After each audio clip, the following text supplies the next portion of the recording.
Gazette du Togo, une vision sur l'actualité togolaise et sur le monde. Bienvenue dans Actu Débat sur la 97.1. Actu Débat de ce mardi 30 mai de l'an 2017 reçoit pour vous Ildefonse Akpaki. Ildefonse Akpaki, il est le directeur du journal en ligne La Gazette du Togo.com, également directeur de publication du journal La Gazette du Golfe. Ildefonse, bonjour. Bonjour Elie et bonjour à tous les auditeurs de Métropolis. Bonjour également à toi et merci d'accepter notre invitation. Ça a été toujours un plaisir. Eh bien, Ildefonse, le débat politique reste toujours ou porte toujours sur les questions de réforme politique. Et le pouvoir peut-il unir l'opposition toujours à couteau tiré sur les questions de réforme politique. L'opposition elle-même reste un peu divisée sur la stratégie ou la procédure à adopter pour les obtenir. Et selon l'Alliance des démocrates pour le développement intégral a dit l'énième échec, bien sûr, le 18 mai dernier de l'étude en commission de l'Assemblée nationale de la proposition de loi de réforme constitutionnelle et institutionnelle soumise à l'Assemblée nationale, bien sûr, par les députés ANC et puis ADI, s'explique par le fait que le parti au pouvoir, l'Union pour la République, ne veut pas des réformes à partir d'une quelconque proposition de loi de réforme faite par des députés de l'opposition. Le conseiller spécial, bien sûr, du parti ADI, François Kampatib, dans une interview que nos confrères d'une radio de la place, qu'il a accordé à nos confrères d'une radio de la place, il dit tout simplement qu'ils ont mis en place une commission dont nous ne reconnaissons pas les compétences. Ce genre de commission dirigée par le parti au pouvoir aboutit toujours à des solutions complètement aberrantes, comme ce qui vient de se passer au Gabon. Ildefonse Akpaki, vous avez donc écouté les propos de Kampatib. Et est-ce que l'UNIR, tel qu'il le dit, ne veut pas des réformes, sincèrement? Vous savez que ça fait la énième fois que vous m'interrogez sur ce sujet. Oui, surtout que ce sujet est revenu dans l'actualité par rapport à cette proposition de loi des députés ANC ADI qui est retournée à l'Assemblée nationale. La question mérite d'être reposée. Oui, ce sujet qui fâche. Je dis que ça fâche parce que nous répétons la même chose. Pourquoi? Parce que certains citoyens aujourd'hui, qui se trouvent au sommet de l'État, trouvent que malgré les lois et les textes qui régissent l'État togolais, je parle bien de la République togolaise, veulent faire à leur manière. Sinon, ce que disent les textes sont clairs. Ce que disent les lois sont clairs. Dans un passé récent, l'ADI avait accusé l'ANC de ne pas vouloir les réformes. Mais j'ai été surpris par un communiqué du même parti qui, au finish, a indexé ce parti-là au pouvoir comme ne voulant pas faire les réformes. Ce qui s'est passé entre l'ADI et l'ANC, quand l'ADI accusait l'ANC, l'ADI n'accusait pas l'ANC de ne pas vouloir les réformes, mais peut-être, mais sur la formulation peut-être. Je ne dis pas que l'ADI a dit que l'ANC ne veut pas des réformes. Mais il l'accusait. Mais l'accusait d'avoir... de n'avoir pas donné les posé des actes qui ont concouru à l'arrêt de l'évolution des discussions en commission à l'époque. Mais au finish, ce parti a pondu vers la fin de l'année un communiqué pointant du doigt l'UNIR. Mais, vous savez, j'ai écouté et j'ai suivi avec beaucoup d'intérêt le conseiller spécial de l'ADI, le docteur Kampatib, hier, et je crois que la voix n'est plus discordante au sein de cette ces formations de l'opposition qui siège à l'Assemblée nationale. La voix aujourd'hui, elle est convergente. Mais quand nous faisons l'historique même de la mise en œuvre des réformes, vous allez vous rendre à l'évidence de la mauvaise foi des dirigeants togolais. Comment? Alors, je pointe du doigt, avant tout et après tout, le chef de l'État qui nage en eau trouble. Je dis bien, le chef de l'État qui nage en eau trouble. Qu'est-ce qui vous fait dire, qu'est-ce qui vous fait tenir ces genres de propos à l'égard du président? Avec tout le respect que je dois au chef de l'État togolais, M. Faure Gnassingbé, je ne peux pas comprendre que l'accord dont il avait dit en février 2009 qu'il est non seulement le garant, et qu'il fera ou mettra tout en œuvre pour que les termes de l'accord soient respectés à la lettre, que lorsqu'il est question même d'appliquer les termes, surtout au niveau de la mise en œuvre des réformes constitutionnelles et institutionnelles, il adresse un courrier au chef de file de l'opposition pour lui dire que, dans un premier temps, il a adressé ce courrier au chef de file de l'opposition pour lui indiquer la voie de l'Assemblée nationale, puisque le chef de file de l'opposition, M. Jean-Pierre Fabre, l'avait saisi en ce sens. Alors, la première réaction du chef de l'État togolais était, dans sa réponse, les réformes se feront à l'Assemblée nationale. Il a dit, les réformes se feront à l'Assemblée nationale. Alors, c'est ce qui a conduit d'ailleurs au rejet après, un 30 juin 2014, à la proposition, non, au projet envoyé par son gouvernement, son Premier ministre. À l'époque dirigé par Artem Aoumezono. Alors, voilà. Pour lui, c'était l'Assemblée. Ça, c'est le chef de l'État qui l'a dit. Mais nous avons été surpris que dans un de ces déplacements à l'étranger, parlant justement des mêmes réformes, le chef de l'État pointe du doigt une commission de réflexion regroupant des intellectuels. Peut-être qu'il a jugé par rapport aux difficultés, par rapport aux mésententes qui continuent toujours pas régir donc cet élément des réformes. Il a jugé qu'il faut aller au-delà de l'Assemblée nationale, pousser plus loin les réflexions, comme lui-même lui dit.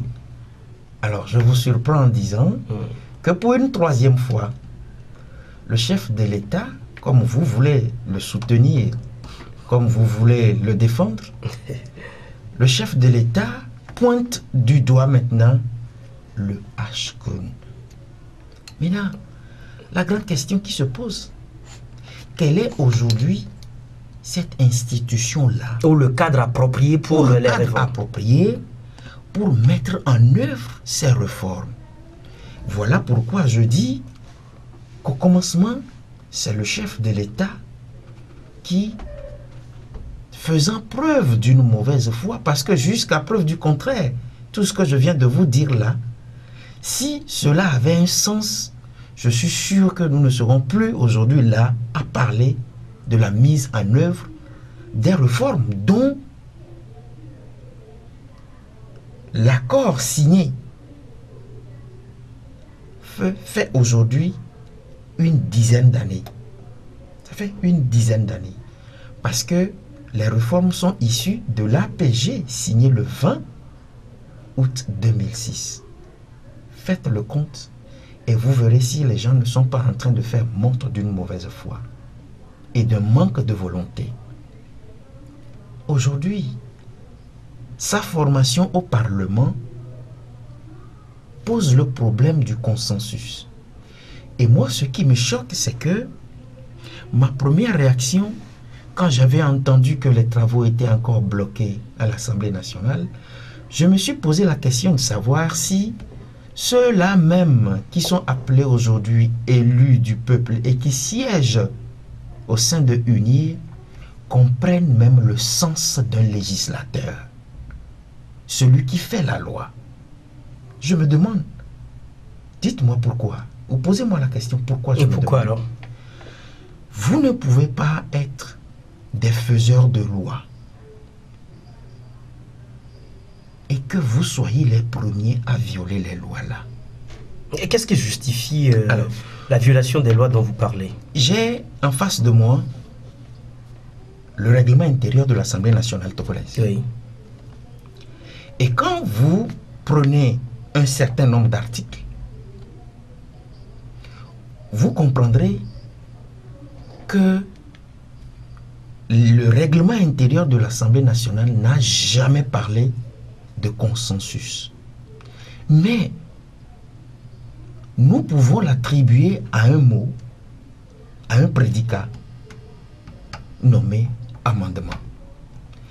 Et lorsque les députés ou bien le président de la commission des lois se basent sur la recherche du consensus pour arrêter les travaux, les discussions, il fait montre lui aussi d'une mauvaise foi comme le chef de l'État. Vous savez, à partir du moment où la loi atterrit, ou la proposition de loi atterrit sur le bureau du président, sa recevabilité, elle est faite par la conférence des présidents. Alors, c'est à la conférence des présidents et à elle seule que revient le droit de faire passer la loi ou le projet de loi ou bien de rejeter. Alors, quand vous prenez le règlement intérieur, vous prenez l'article 86, l'alinéa 5, vous comprendrez, je cite, l'irrecevabilité des propositions de résolution est prononcée par la conférence des présidents. Maintenant, à partir du moment où cela passe, on affecte la loi à la commission. Et c'est à la commission et à elle seule de faire ce qu'il faut, tout en donnant l'occasion aux députés qui ne sont pas auteurs de la proposition de loi de faire des amendements. Le président de la commission n'a pas le pouvoir de suspendre les discussions tant que le travail n'est pas fini.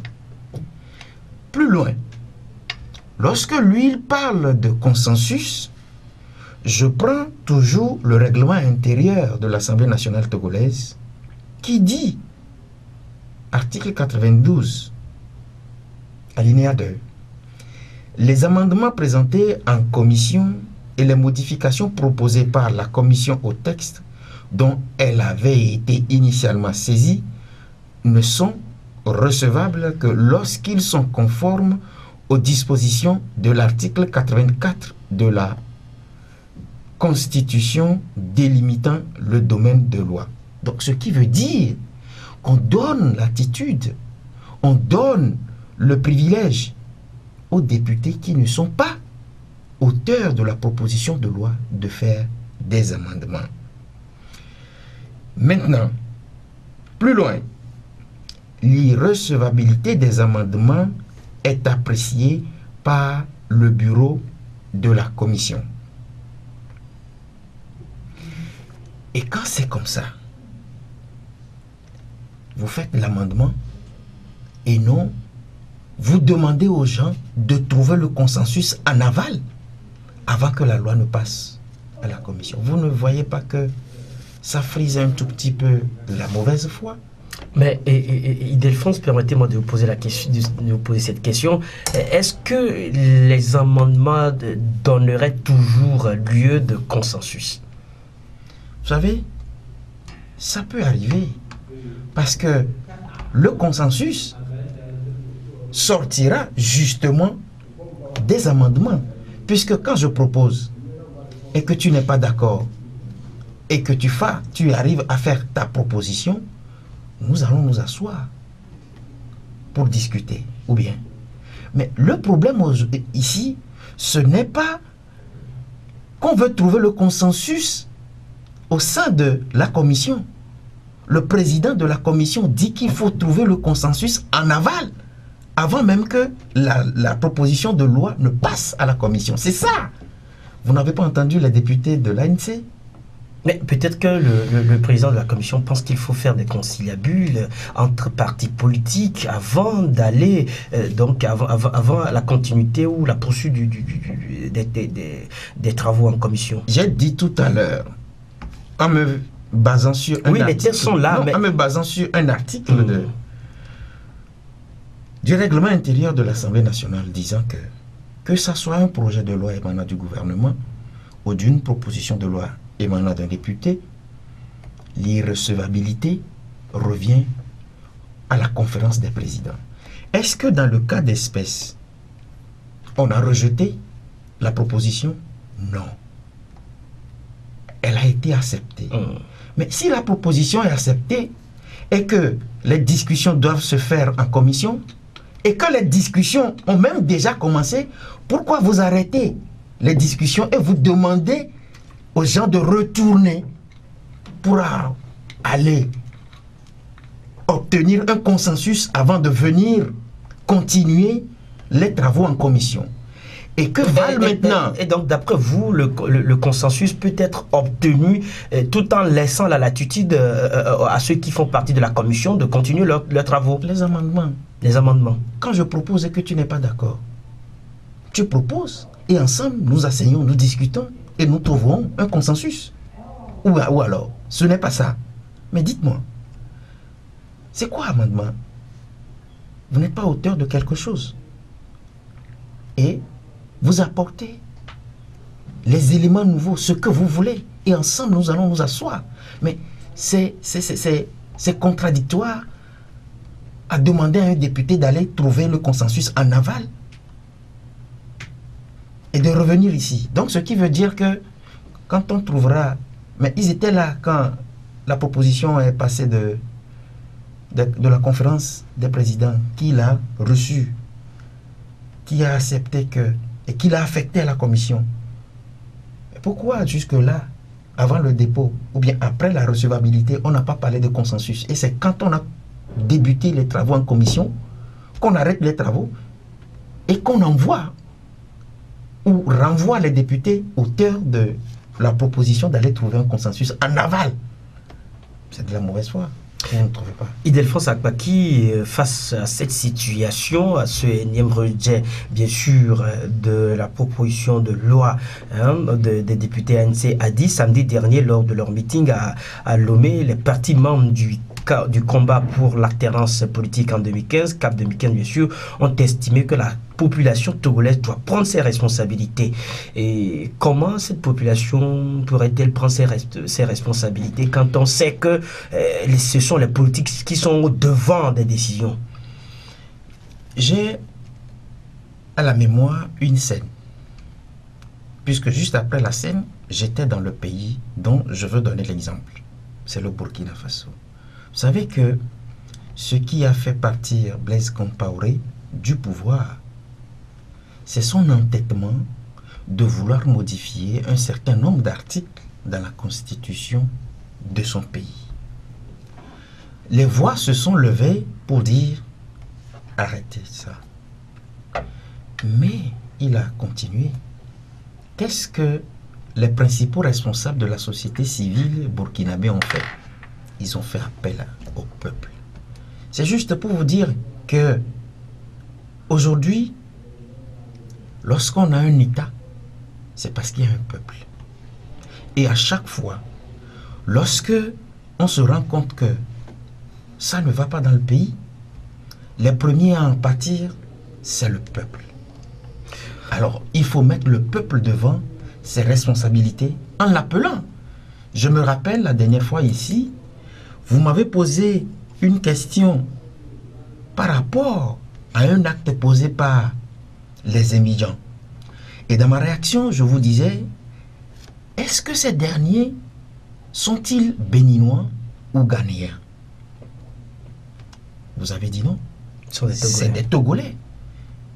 Alors, vous comprenez la frustration de ces citoyens togolais qui, pour certains, depuis le 20 août 2006, ont peut-être enceinté leurs femmes et qui ont accouché après. Alors, partir du 20 août 2006 jusqu'à aujourd'hui, l'enfant aura combien d'années? Et quand vous percevez les choses comme ça, vous n'êtes pas fatigué de vous rendre compte que l'État n'avance pas, le pays n'avance pas,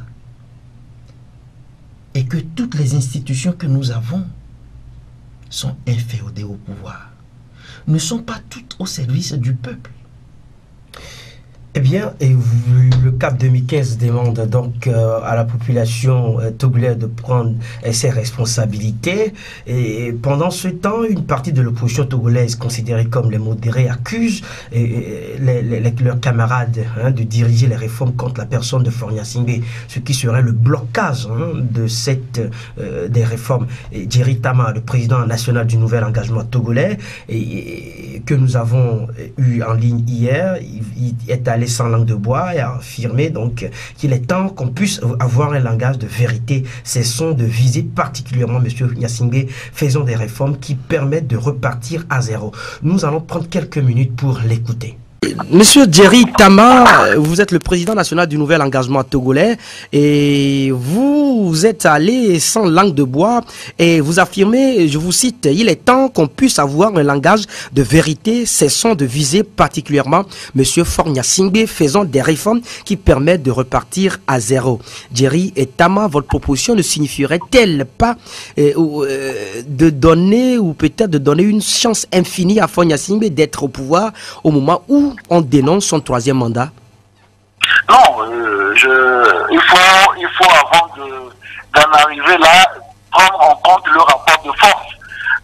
Nous avons toujours au niveau du net dit que le président actuel avait toutes les cartes en main pour faire les réformes, éventuellement passant par la voie référendaire.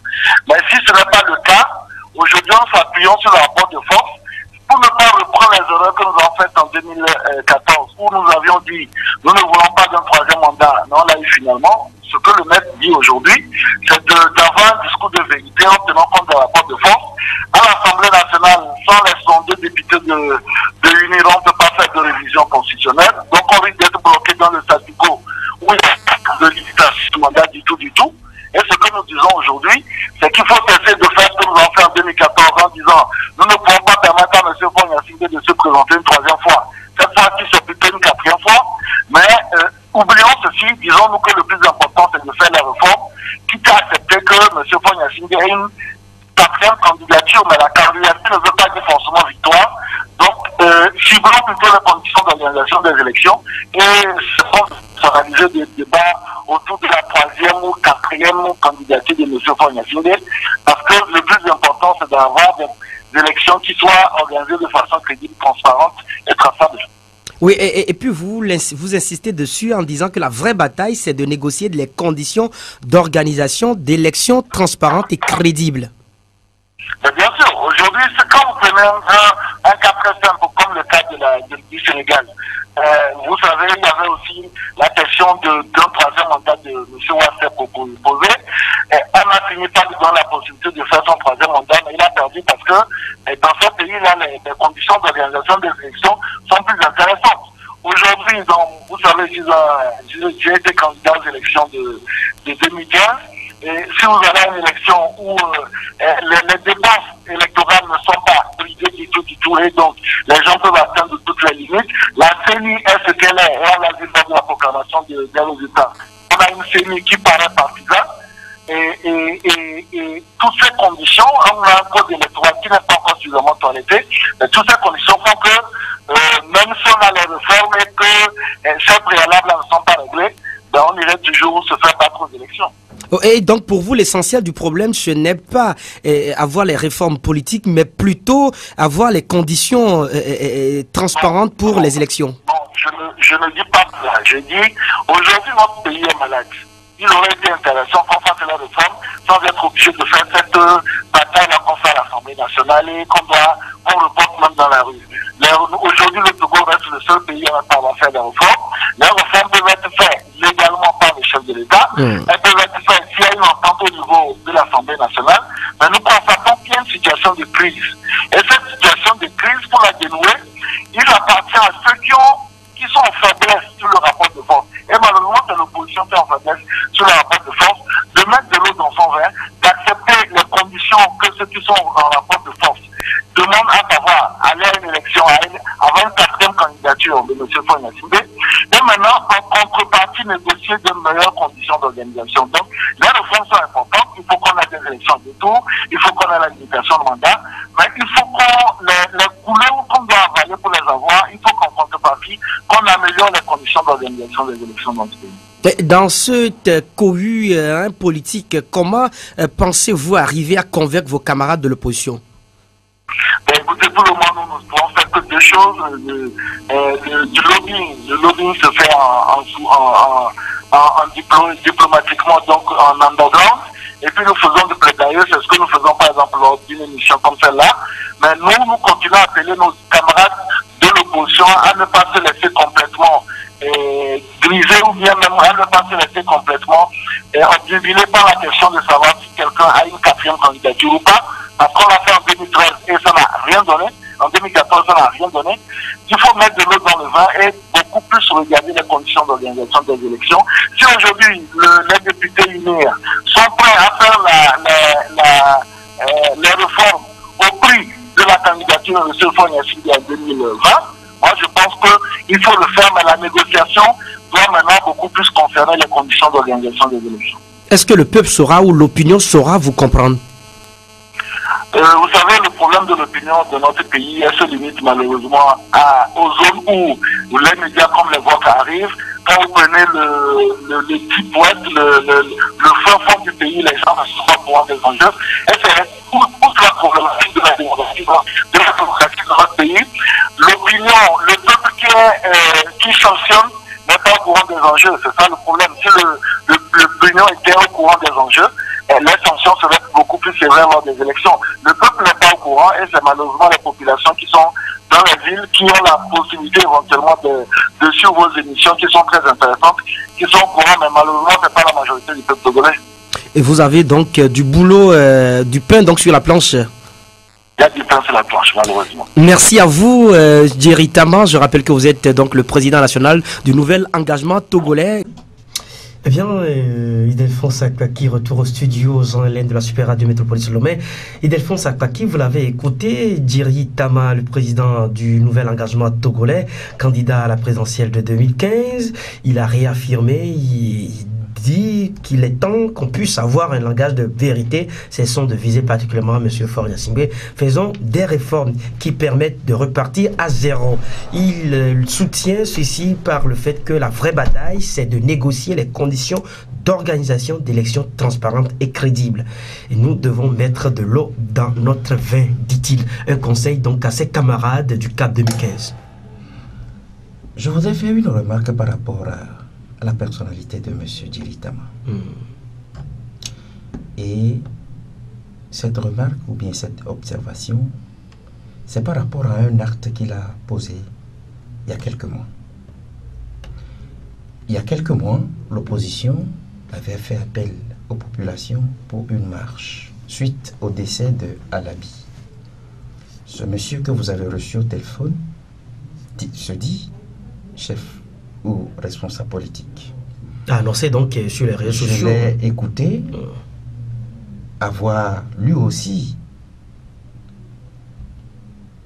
lancé un appel à ses militants de se joindre à ceux du CAP 2015 pour cette manifestation-là. Mais j'ai été surpris quelques heures après que le même monsieur dont vous venez de parler, sur une chaîne de la place, dit avoir fait un tour à GTA et n'a vu personne. Alors, moi je suis journaliste. Il n'a vu personne, il a constaté que l'affluence n'était pas celle attendue. c'était pas cette dynamique-là. Il fallait l'écouter parce que le décryptage qui a été fait, c'est que je me rends compte que lui-même, il n'a pas de militant au sein de sa formation politique. J'ai encore sa bande. Je vous rappelle qu'il a été candidat à la présidentielle dernière. Et il a eu combien de résultats? Dites-moi. Pour être candidat, il faut avoir des militants. Et il a eu combien? Non, mais pour être candidat, c'est passer, non? Et avoir un taux. Il a eu combien comme taux? Pour ceux-là qui ont voté pour lui. C'est juste une remarque que je fais. Je l'ai toujours considéré comme un adepte du mercantopolitique. Il vient de le faire encore. C'est un jeune leader politique qui fascine beaucoup quand même. Pour moi, il n'est pas un exemple politique. Parce que je n'aime pas les roseaux politiques. Les réseaux? Les roseaux. Les roseaux politiques. Je n'aime pas. Vous savez, quand vous prenez le texte, la proposition de loi, dites-moi là où on a mis le nom de Faure Gnassingbé, pour qu'il nous dise dans son analyse de cesser de diriger cela contre Faure Gnassingbé. Dites-moi, est-ce que vous avez lu dans la proposition de loi déposée par les députés? Ça peut se lire peut-être entre les lignes. Il a lu que cette proposition a été dirigée donc contre la personne de Faure Gnassingbé. Je rappelle que toute proposition qui doit faire ou devenir une loi régissant une république a été toujours impersonnelle. Encore que c'est une loi générale. Ces propositions de loi sont issues ou sont celles que l'on qualifie de loi générale, impersonnelle, parce que ça régit un État. Voilà pourquoi on dit les hommes passent, la République reste. Il reste. Mais comment va-t-on faire des lois personnifiées? Pour des responsables de l'UNIR, c'est ce qui constitue le point d'achoppement, le blocage de la faisabilité des réformes. Je vais vous dire une chose. Cessons de blaguer ce peuple.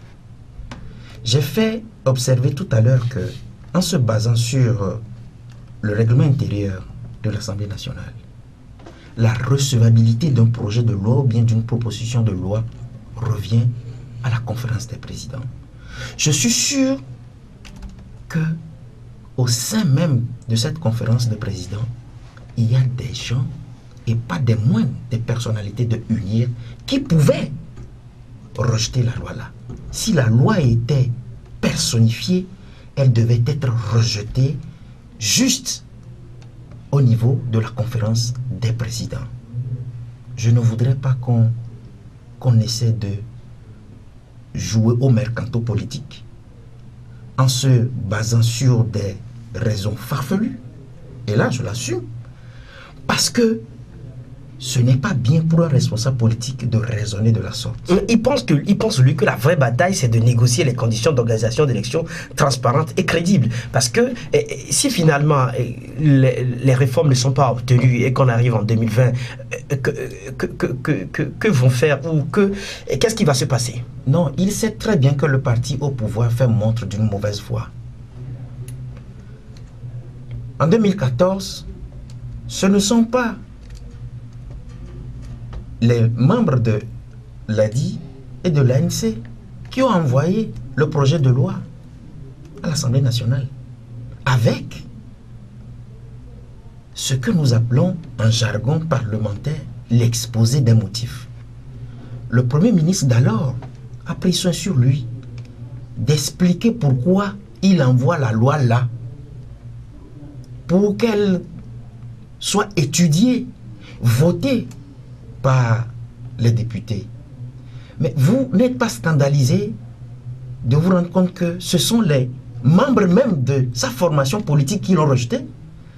Et aujourd'hui, on nous dit que la loi est dirigée contre M. Faure. Dites-moi, même supposons que la loi là est dirigée contre M. Faure Gnassingbé. Supposons, je dis. Qu'est-ce qui empêche? Parce que en 12 ans, M. Faure a fait ses expériences. Lorsqu'on nous éduque, on nous dit, vous êtes responsable pour tel nombre d'années. vous allez faire vos expériences. Peut-être que, ayant fait des expériences qui ont plu, on peut vous renouveler le mandat. Mais vous le ferez juste pour 2 fois. Monsieur Faure Gnassingbé est à la tête de l'État togolais.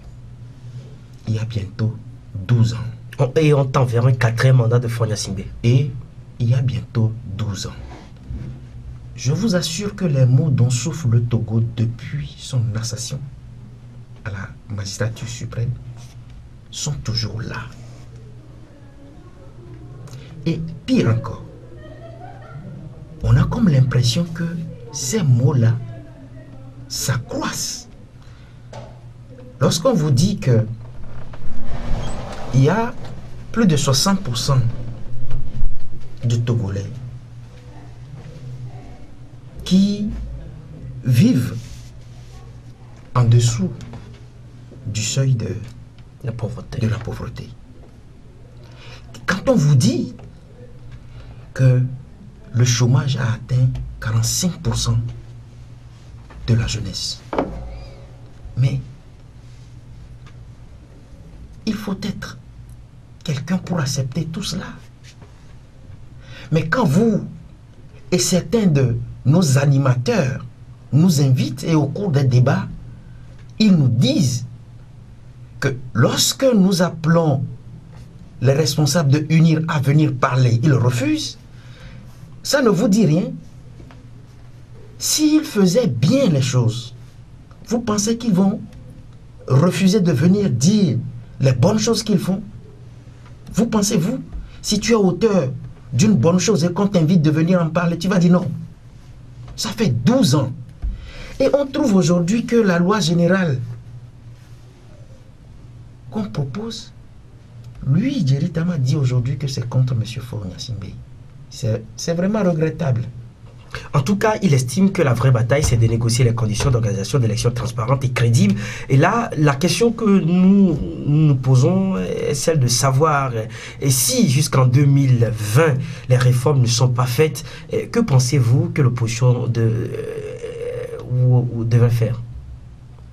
Je n'ai pas compris votre question. Si les réformes ne sont pas faites jusqu'en 2020, quelle sera l'alternative pour l'opposition?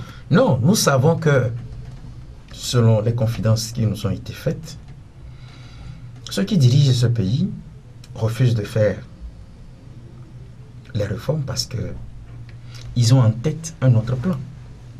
Un plan peut-être B, qui constitue, comme Sassou Nguesso l'a fait dans son pays, à forcer les choses, à amener les Togolais à un référendum où le mandat présidentiel passera de 5 ans à 7 ans. Et on remet le compteur à 0 parce que je l'ai écouté tout à l'heure dans l'intervention de M. Jerry Tama qui dit il faut tout revoir. Tout remettre à 0 et tout remettre à 0. Mais il n'est pas loin de ceux qui font cette proposition-là. Mais il défonce à Kpaki, la réalité à laquelle on est confronté, c'est qu'on ne remet pas le compteur à 0 et pourtant Faure Gnassingbé continue par briguer d'autres mandats. Très bientôt on ira à un 4e mandat de Faure Gnassingbé. Je vais peut-être te surprendre en disant que c'est parce que M. Faure Gnassingbé n'a pas en face de lui une opposition aussi forte que ça. Parce que celle que nous avons aujourd'hui fait ce qu'elle peut. Et dans cette situation, quelle est l'alternative? En face d'un pouvoir policier, on remet tout sur la force brutale. Juste observer tout ce qui se passe au lendemain des élections, surtout présidentielles dans notre pays. Vous allez vous donner une idée de ce que le parti qui dirige le pays a une béquille. Et sa béquille, c'est l'armée. En 2005, vous avez vu comment les militaires ont joué en faveur du parti au pouvoir dans certaines zones réputées pour l'opposition où ils sont allés voler les urnes et ils ont brûlé après les bulletins de vote. Mais la dernière présidentielle, l'armée était encore présente. Des hommes cagoulés qui ont investi le siège de cette institution qui est chargée d'organiser, de superviser les élections. Mais est-ce que dans d'autres pays où l'alternance passe comme une lettre à la poste, est-ce que l'armée réagit ainsi? Et là, vous parlez dans un pays où on note quand même un cycle alternatif. Oui. Vous remarquez le rôle républicain de ces hommes en treillis qui, conformément à la loi fondamentale de leurs États, leur dit « Vous êtes apolitique et vous restez en dehors du jeu politique ». Ce n'est pas le cas au Togo. Je peux vous ressasser un certain nombre de faits. Oui, et toutes ces réalités, nous les connaissons. Vous les connaissez. Maintenant, quelle va être l'alternative? Allons-nous continuer jusqu'en 2020, 2025, 2030 à parler des questions de réformes sans les faire, sans les avoir, et puis continuer à... C'est ça la grande question que l'opinion se pose. Oui, il faut repenser la lutte. Comment repenser cette lutte? Il faut aller demander aux responsables politiques de l'opposition de repenser la lutte. Parce que j'ai dit tout à l'heure qu'en face de la machine répressive du pouvoir en place, l'opposition actuelle ne peut pas tenir et n'arrive pas à tenir. Vous voyez comment, lors des manifestations, ces responsables politiques courent dans la rue. Oui, et si l'opposition, vous le dites, l'opposition ou les responsables politiques de l'opposition aujourd'hui n'arrivent pas à tenir, ne serait-il pas une raison donc pour ceux qui disent qu'il faut négocier, il faut mettre de l'eau dans son vin?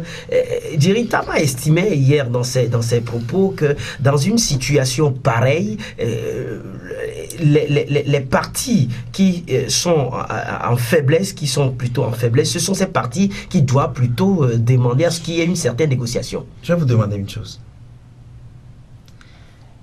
C'est l'opposition qui bloque la mise en œuvre des réformes. C'est elle. Qu'est-ce qu'elle fait pour bloquer la mise en œuvre des réformes? Quel est l'acte que l'opposition ou bien les acteurs politiques de l'opposition, ceux-là que vous accusez aujourd'hui, posent et qui constitue aujourd'hui un frein à la mise en œuvre des réformes? Dites-moi, citez-moi un seul exemple. Qu'est-ce qu'ils posent comme? Vous leur avez demandé de faire des dialogues, ils étaient prêts. Le dernier dialogue qui s'est passé à Togo Télécom, est-ce que c'est l'opposition qui l'a fait échouer? Quand les gens sont venus dire que nous sommes des sourds-muets et ils n'ont rien dit.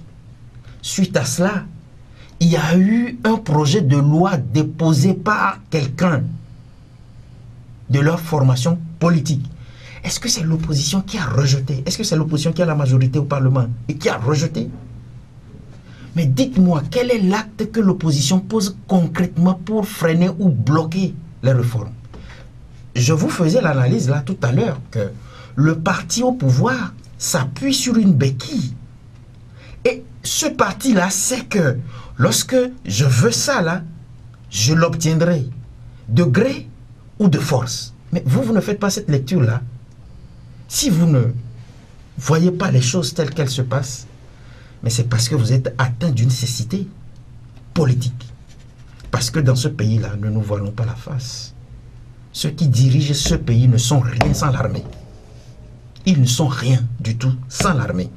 Et parce qu'ils savent que l'armée est là pour les protéger. Mais c'est pourquoi, tout le monde souhaite que les réformes soient faites pour qu'on puisse avoir une armée républicaine. Lorsque vous parlez de négociation, qu'est-ce que vous mettez dans négociation? Qu'est-ce que M. Diritama met dans négociation? Il dit, il a expliqué hier qu'il faut, contre des élections crédibles, transparentes, pour ce qui concerne les conditions équitables, il faut donc qu'il y ait une négociation du fait qu'on permette au président Afro Gnassingbé bien sûr, de briguer un troisième ou un quatrième mandat, mais qu'on puisse aller à ces élections-là, troisième ou quatrième candidature, dit-il, mais qu'on puisse avoir quand même les conditions équitables, transparentes pour ces élections. Et donc, à partir des conditions transparentes et équitables pour les élections, le peuple décidera et son choix sera respecté. Le peuple a toujours décidé. On n'a procédé par la force pour lui arracher ce que le peuple fait. Et donc, ce que je vous dis. Ne serait-il pas bien qu'on assume une transparence équitable hein, de ces élections? Puisque, par exemple, Ildefonse Akpaki, quand nous prenons, par exemple, les élections de 93, les présidentielles de 93, si j'ai bonne mémoire, 98 et 2003, 93, 98, 2003, avec le général Gnassingbé, le mandat présidentiel était limité.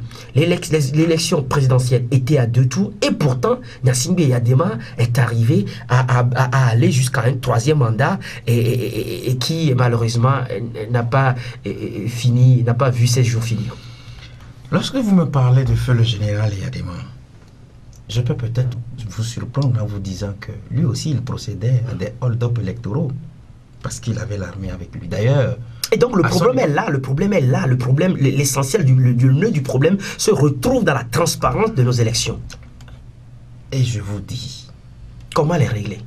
Je vous dis, vous et M. Djeritama, je vous dis, qu'est-ce que vous mettez dans laisser M. Faure Gnassingbé faire un 3e, un 4e, un 5e mandat? Moi, je ne le soutiens pas. Je ne soutiens pas cette proposition, mais je pense que sa proposition portant sur la qualité de nos élections permettrait d'avoir quand même, d'assumer une certaine garantie. Lorsque 25 février 2005, au Palais des Congrès de Lomé, M. Faure Gnassingbé s'est permis de nous dire, au moins, pour une fois il a été honnête, nous dire que son papa lui a dit de ne jamais laisser le pouvoir. Donc, vous ne lisez pas, parce que vous avez donné des dates, 93, 2003, vous ne lisez pas que depuis 2005 jusqu'à aujourd'hui, les choses ont changé. Vous ne faites pas cette lecture de la chose. Où j'ai dit tout à l'heure que toutes les institutions que nous avons, qui doivent agir pour le bonheur des Togolais, sont inféodées à un pouvoir. Et plus grave, l'État que je dirige, l'État dont j'ai la primauté, je viens dire aux gens que c'est juste une petite partie là qui jouit de ses biens. Et quand vous faites l'analyse de cette petite partie, de cette minorité, pour bien le paraphraser, cette minorité-là gravite autour même du chef de l'État. Et cette minorité-là, qui lui offre tout ce qu'il veut. Il nous a parlé de cette minorité sans nous dire que c'est ci, c'est Y, c'est Z. Mais quand vous faites l'analyse, quand vous sculptez un tout petit peu l'entourage du chef de l'État même, vous aurez une idée de cette minorité. Comment voulez-vous que quelqu'un qui vient de nous dire qu'on lui a dit de ne jamais laisser le pouvoir, comment voulez-vous que ce dernier laisse le pouvoir dans des situations transparentes? Vous êtes un être humain. Quelqu'un qui vient vous dire que son papa lui a dit que cet héritage-là, entre guillemets, hein, parce que c'est pas son héritage, ça là, c'est pour toi, c'est ton héritage, ne le laisse jamais. Est-ce que vous allez vous battre? Contre vents et marées, vous vous battrez. C'est ça ce qui se passe dans notre pays. C'est ça. Laissons les illusionnistes s'embourber dans leurs illusions en disant un 4e, un 5e. Je vous ai posé la question de savoir quel a été le résultat que ce monsieur a eu. Parce que c'est à partir de ça qu'il va se jauger en tant que responsable politique. Moi, si j'avais ce résultat-là, il y a des sorties que je ne ferai pas. Surtout pour dire qu'une loi générale est dirigée contre une personne, je ne peux pas commettre cette erreur politique. En tout cas, Delphonse Akpaki, les Togolais, quand vous interrogez l'opinion, et l'opinion se retrouve dans une confusion totale par rapport à son avenir politique.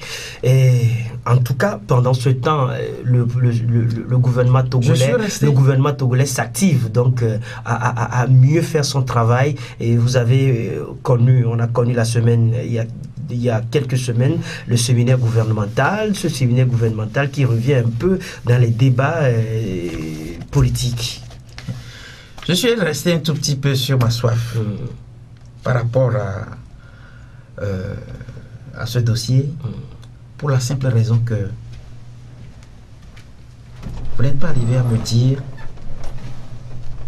l'acte que posent les responsables de l'opposition et qui freine la marche du Togo. Je suis resté sur ma soif. Moi, je ne pense pas qu'ils posent des actes qui puissent ou qui empêchent le Togo, qui freinent le Togo dans sa marche.